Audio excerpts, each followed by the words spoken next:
Hi everyone, my name is James Lee, and I'm a data advocate and partnership lead at Superb AI. It is my pleasure today to be presenting at the Data-Centric AI Summit. The title of my talk is Data Curation for Computer Vision 101.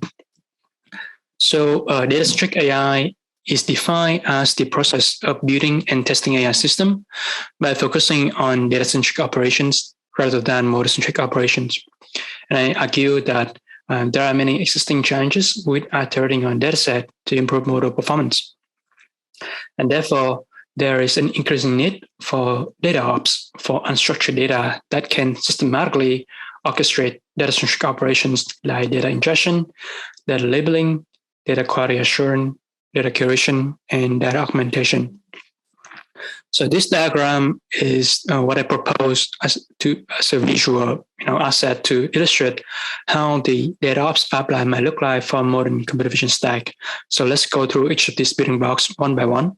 The first block is data acquisition, which can entail a couple of practices like data collection to collect data physically and operationally, synthetic data generation to generate synthetic data for use cases where there's not a lot of existing data set, and even data scavenging where you can scrape the internet or use open source technology on open source website, public data set on those academic benchmark, for instance.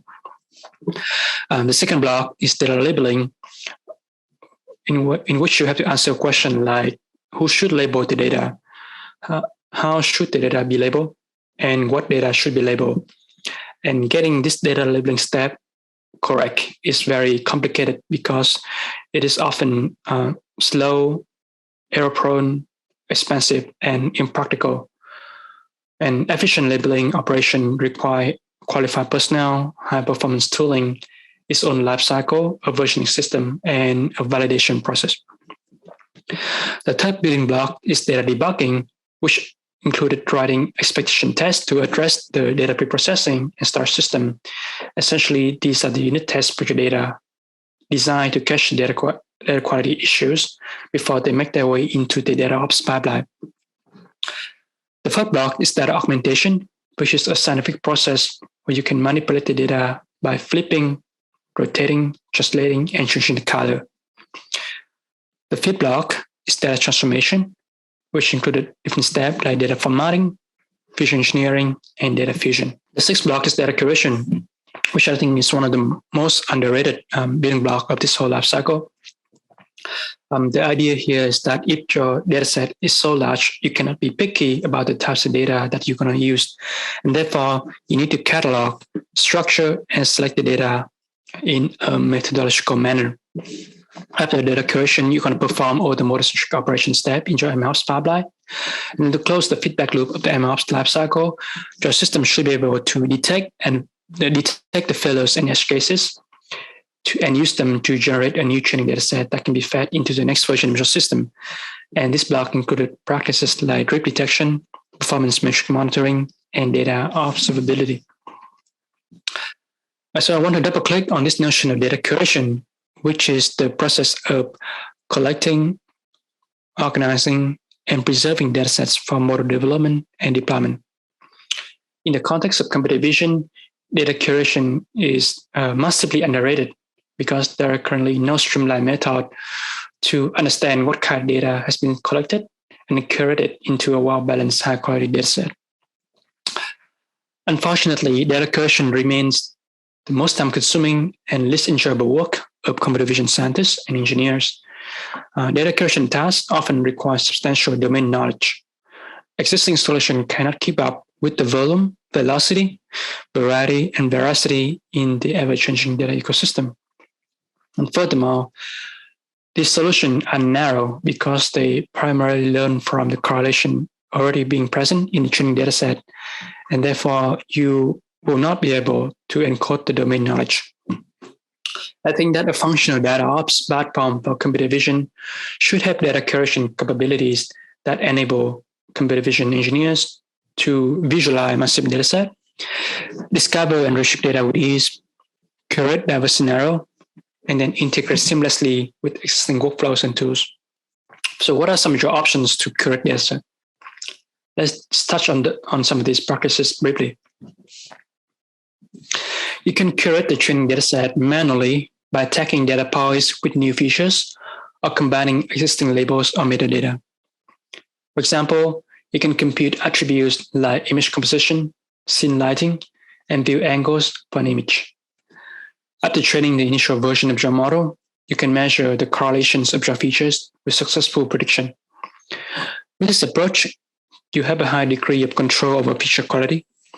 However, it requires you to define a static set of metadata beforehand, and therefore it can be challenging to accomplish at scale.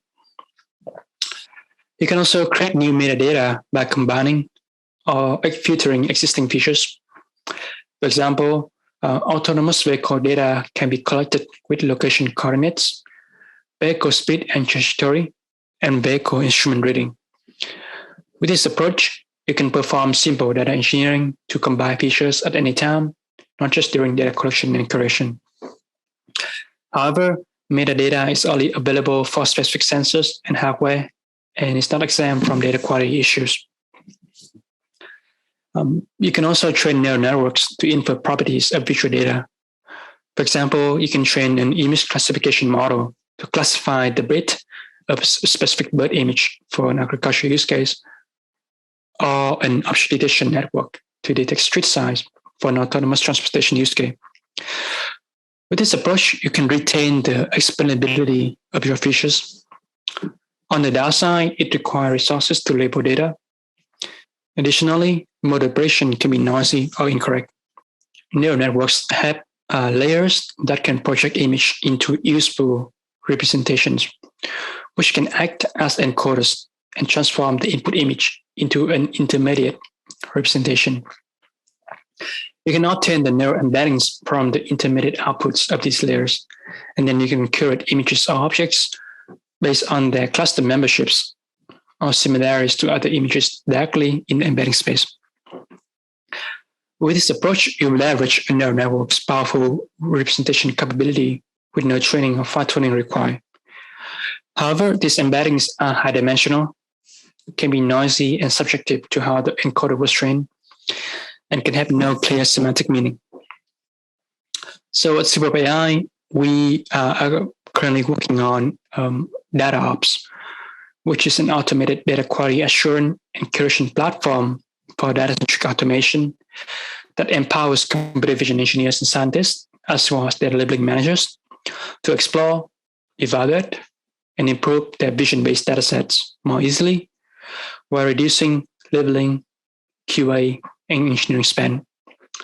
The initial release of DataOps, which is currently in beta, consists of the following AI-enabled features: mislabel detection that detects misclassified bounding box and segmentation annotation in images; HK detection that finds and mines edge cases in datasets to prioritize for labeling and constructing test and training sets; auto-curation to automatically curate test and training sets with matching data distribution; image similarity search that uses embeddings to find cluster of visually similar images and objects within the dataset; natural language query to quickly explore and find metadata; and finally, an embedding store that visualizes datasets in a 2D space to better understand dataset composition and distribution.